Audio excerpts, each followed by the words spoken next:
Hour number 2 of Orange Nation, Paulie and Mario with you.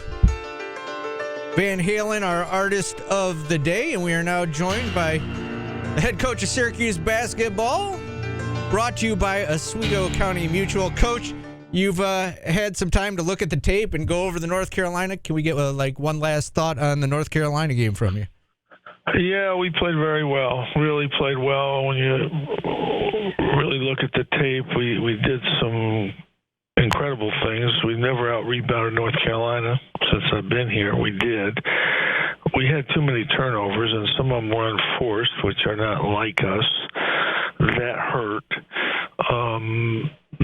Love is shooting 22% his last 4 ACC games, and he makes 3 straight to start the game from 3. So a little bit unlucky there, but we played really well. I think the question that bothers me when reporters cover us, I guess I expect them to know what we're doing and to say we haven't closed out games. How do we know? How are we going to close out games? We just played at Georgia Tech the last game, and we're up 4 with 7-8 minutes to go, and we closed the game out. We played the game before at home against Notre Dame. We're down the whole game, got back into a 1-point lead with a couple minutes to go, and closed that game out. North Carolina, we were never in the lead until the end of the game. We did get an edge, but they had possession. They got back and tied it. It wasn't like we didn't make plays. Joe made a 3. We made a couple good defensive stops. But at the end of the day, you're going to lose some of those close games. But we just won 2. We just closed out. We closed out early in the year against Notre Dame at Notre Dame. We closed out at Louisville and won the game. We're not going to win every close game. Virginia Tech, I think, is a great team, really good team. Well, not maybe great, but really good. And they were in the top 20, and they lost 5 games by 1, 2, 3, 4, and 5. It happens. You get in those close games, and especially like when North Carolina, we've been behind for 36 minutes. It wasn't like we dominated the game. And even at Miami, it was even in the last part of the game. And, they're a top 20 team. They're a really good team. But we've improved dramatically since the beginning of the year. You just have to go back to games we played early in the year. We were not good. We made dramatic improvement. We knew this was a young team. We knew it would take some time. We're still not there yet. We still make mistakes that we can't afford to make. But that's what happens with young players. They're going to make those mistakes.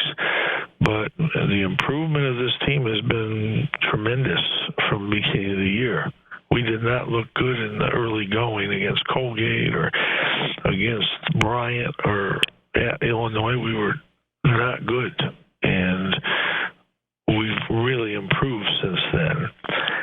We still have a ways to go, but we actually are out-rebounding teams in the ACC, which we haven't done in a long time.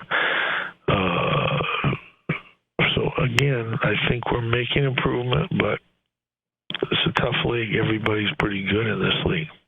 The reporter wasn't the only one that brings that up about the closing out of games and starting of games. We get questions about it all the time. Is there a way to teach a player to be better at the end of game or a start of the game? Well, first of all, the end of the game, I just explained that. We have closed out games. So that's a myth. That's not a factual thing. It's happened a couple times, but it happens to every team in the world that you're going to lose close games sometimes. The start of games, we have been very slow to start. Part of it's defense. We have given some people some open threes, and they've made them.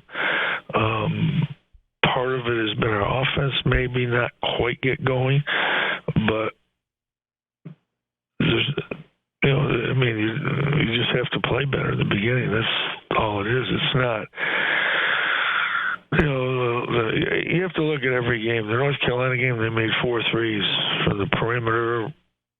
They were pretty long. We were thinking Love is not shooting real well. We can cheat in, maybe be inside a little bit more off him, and he made 3 in a row. So these are things that happen sometimes, but every game's different. You have to look at every single game and see what happened. But a couple games have been offensively slow starts. A couple games have been giving up threes. So there's not one single thing, but certainly we've gotten off to terrible starts.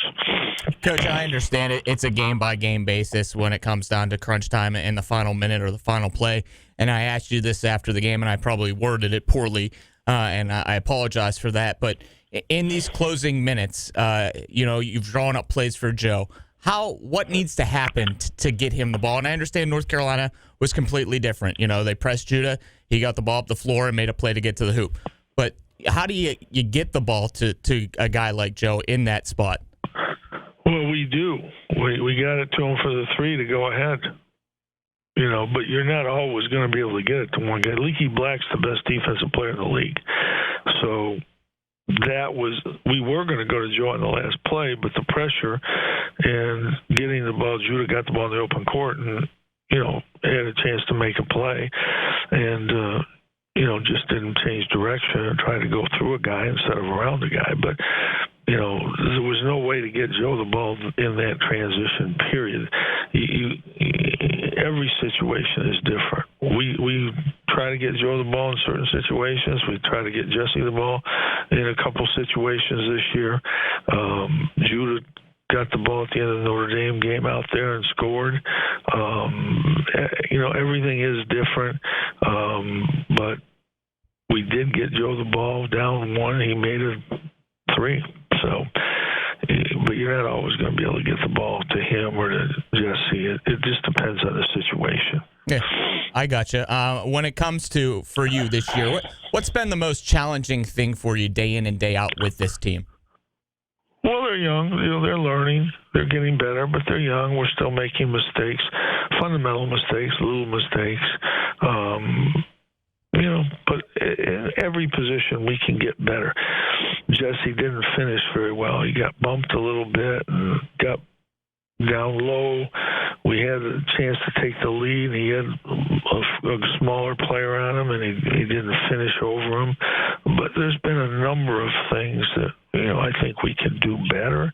But like I said, this team has played really pretty good basketball. In fact, I think very good basketball, especially in the conference. And it hasn't paid off as much as we would like. But we've got a tough schedule. We got a lot of tough games ahead, and this team's just going to have to keep working and getting better. But anytime you have a young team, you're going to have some growing pains. And what exacerbates it is everybody in our league has gone out and got transfer guys or kept guys. And so you have a lot of teams with fifth-year players, or at the worst, fourth-year players, and many teams with fifth-year players, and a couple teams with guys that have been there 6 years. So that experience does make a difference in those situations. All right, Coach, one last one for you before we let you go. I want you to, as a coach, walk us through something.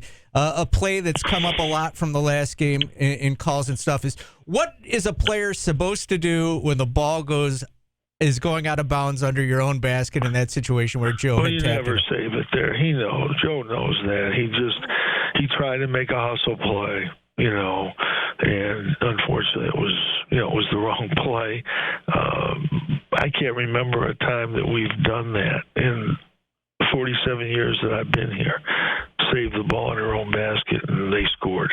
I'm sure it's happened, but I think the ball was going to go off North Carolina, which is the interesting part. I think Joe might have thought he hit it, but I think it actually went off a North Carolina player. But he tried to make a hustle play, and it was just it was a bad play. That's all. All right, but we should have been able to get the rebound, and that would have made a big difference too. All right, Coach. Thanks for your time. We'll talk to you again next Thursday. Yep. All right. All right, that's Coach Jim Boeheim. It's brought to you by Oswego County Mutual. That's Steve's job normally. Not normally used to doing those reads. But that was after I butchered all the reads for the betting gambling stuff. That was the Hall of Famer right there. And I know we had a lot more to ask him, but I was getting the vibe. It was time to go. We'll take a quick time out. Paulie cut me off. Yes, I did. No, yeah, you could. No, you could. I've done this long enough that I could tell when it's time to go. It was time to go. We'll take a break. When we come back, we'll recap what Coach said. Maybe we'll do a sound check with Jordan. It's a big show. We got picks coming up. Whoa, so much to do. How are we going to do picks without Steve? Did Steve write his picks down for us? We'll find that out. You don't want my picks. Fade. Yeah, I put the red light up on you there, Mario. It's time to go. It's ESPN Radio Syracuse, Utica Rome, and QSportsTalk.com. He explained it. Syracuse women's basketball.